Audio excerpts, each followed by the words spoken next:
Stealing from tourists, Roid Rumors, furious with his Fast family, a big rock can hide some dirty secrets.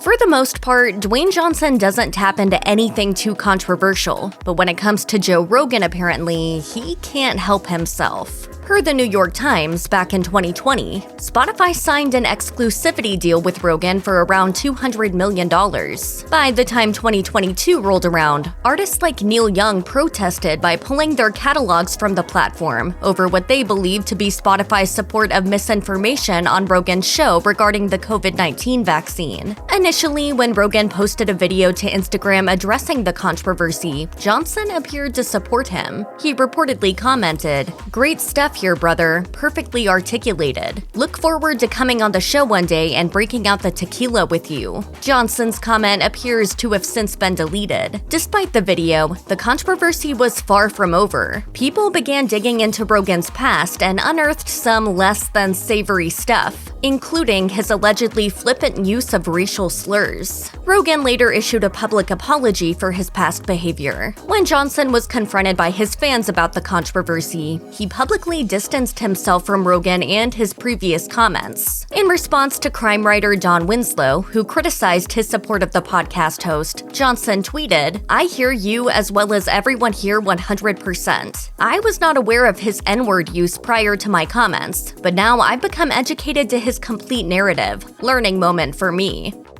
Talking to two rejects from Harry Potter.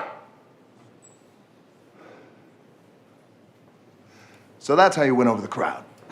There's no shortage of feuds when it comes to Dwayne Johnson and his long career. From WWE wrestler to A-list actor, he has had his share of issues with other professionals. In his wrestling days, it was revealed that The Rock and John Cena had been having issues with one another. Back in 2016, Cena told fans at Salt Lake Comic-Con, "For 2 years, The Rock and I kind of made fun of each other a lot. It got pretty heated and it got pretty personal. I said some things that were less than nice. He said some things that were less than nice." Thankfully though, that's all firmly in the past. However, his acting feuds with his Fast and Furious co-stars have taken center stage. In a 2021 Men's Health interview, Vin Diesel implied that Johnson needed a lot of coaching to get his acting up to par. When speaking to Rolling Stone, Johnson claimed he and Diesel had completely different approaches to on-set professionalism. Though the Jungle Cruise star hasn't been a direct part of the Fast and Furious franchise in years, the feud is far from over. In November 2021, Diesel posted a long plea on Instagram asking him to rejoin the series for the final film. Johnson told CNN later that month, "Vin's recent public post was an example of his manipulation. My goal all along was to end my amazing journey with this incredible Fast and Furious franchise with gratitude and grace. It's unfortunate that this public dialogue has muddied the waters."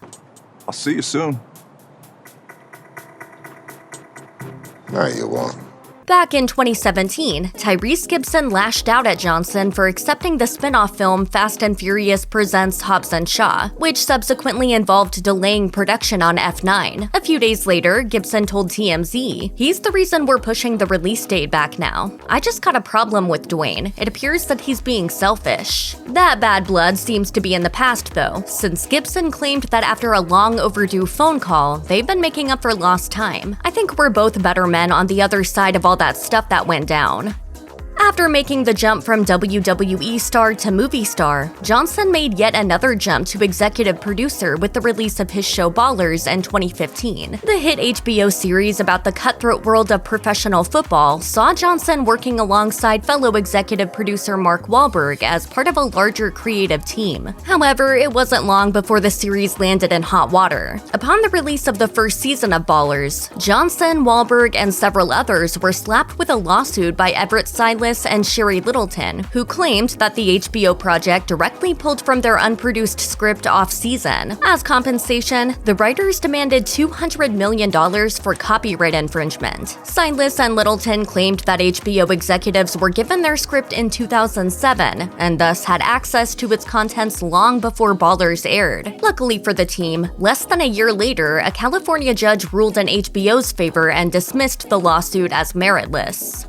Long before Dwayne Johnson was a WWE star, he was a star football player at the University of Miami. Like so many other athletes playing at a certain level, Johnson felt the pressure to be bigger, better, faster, and stronger than his competitors. Shortly after he got serious about his dream to play in the NFL, he began experimenting with steroids. In a 2009 MTV interview, Johnson said, "Me and my buddies tried it back in the day when I was 18 or 19. We didn't know what we were doing." Though he's moved on to the world of film, he's never been fully able to shake the rumors that he's relied a little more heavily on steroids than he'd like to admit. Despite the naysayers, Johnson is adamant that his rock-hard body comes from hard work and nothing else. In a 2014 interview with Fortune, he said, "Training is my anchor. Being on a regimented schedule, setting a goal, failing at a goal, it's the philosophies of being an athlete that carry me today."